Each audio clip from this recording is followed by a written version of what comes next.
In this learning unit, you will focus on a critical function of the policy analyst, translating and visualizing data into meaningful packets of information that make data speak for your decision maker. As you will learn from the readings, particularly Kettle, data do not speak for themselves. Throughout the rest of the semester, data will play a key role in what you will do as an analyst. First, you will need to identify and present data to make the case that a problem is worthy of governmental attention.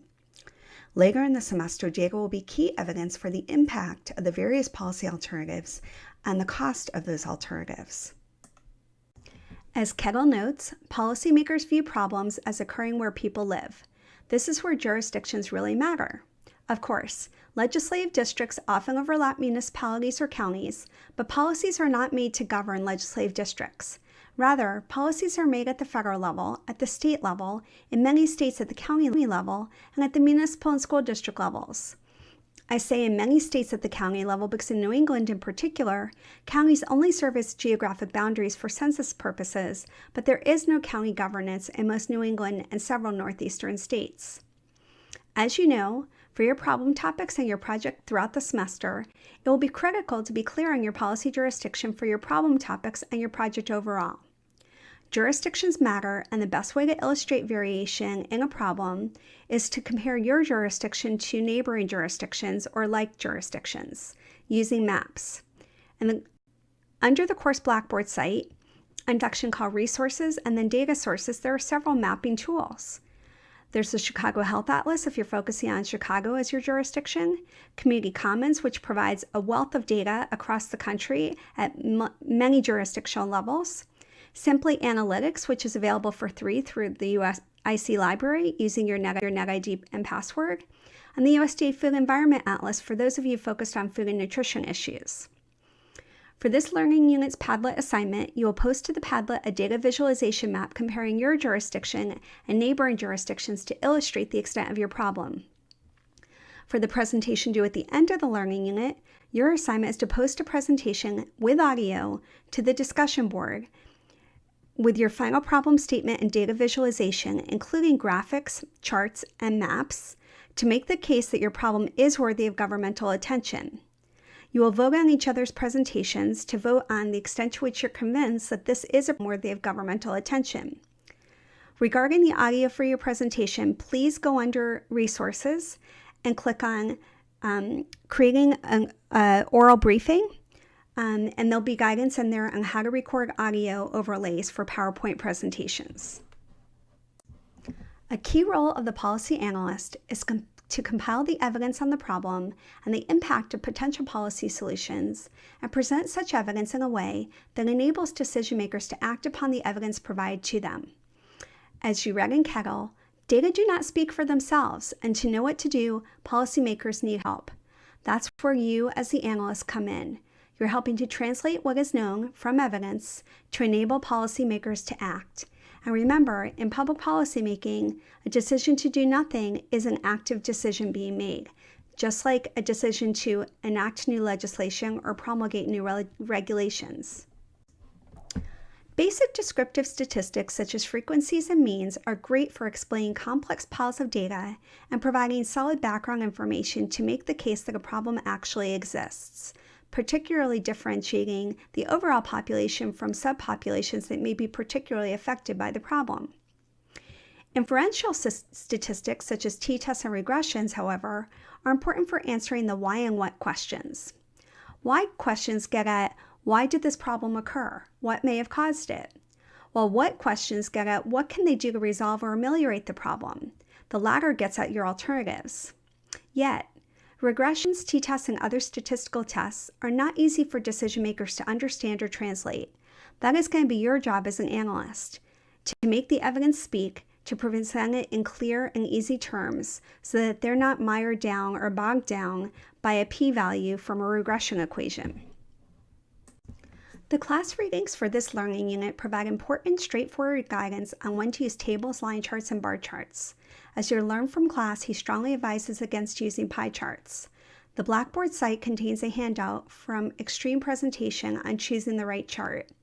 After reading class, I strongly encourage you to review and download the chart chooser and the slide chooser for your presentations to use as a reference.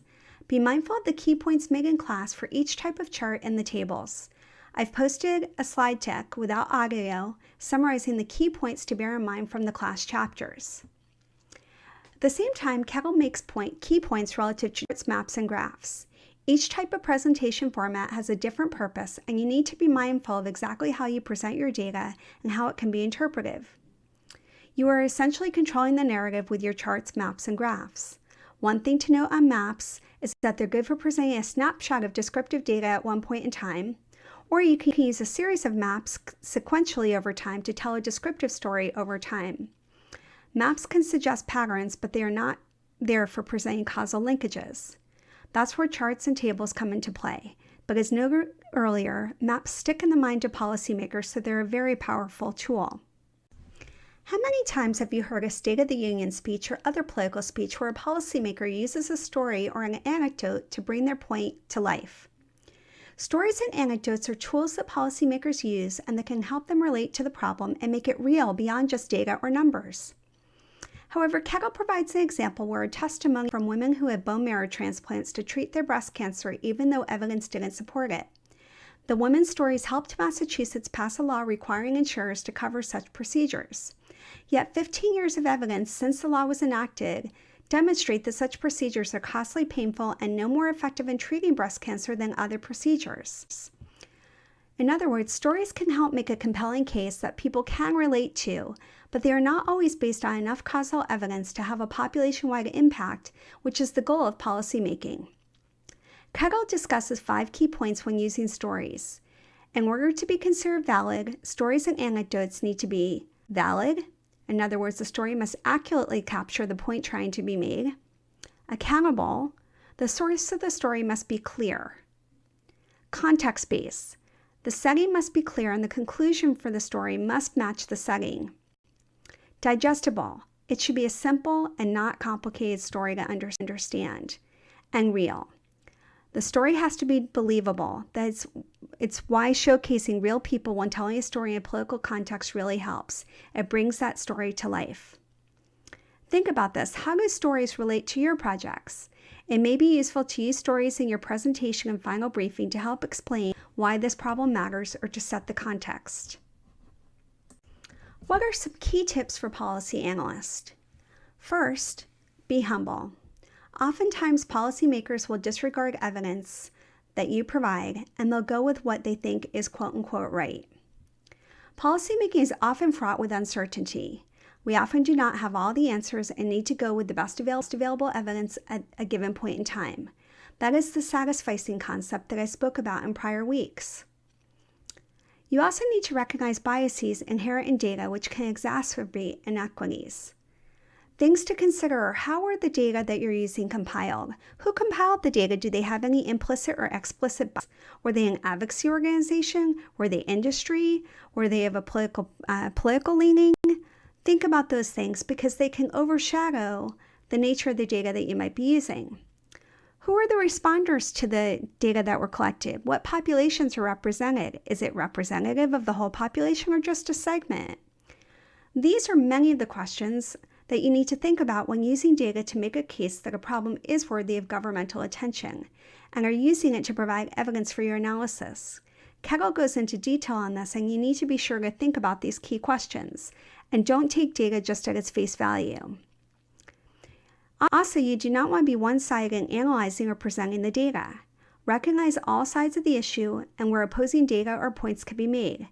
Your goal here is to be an objective tactician, even if you're working for a policymaker or organization with very specific positions.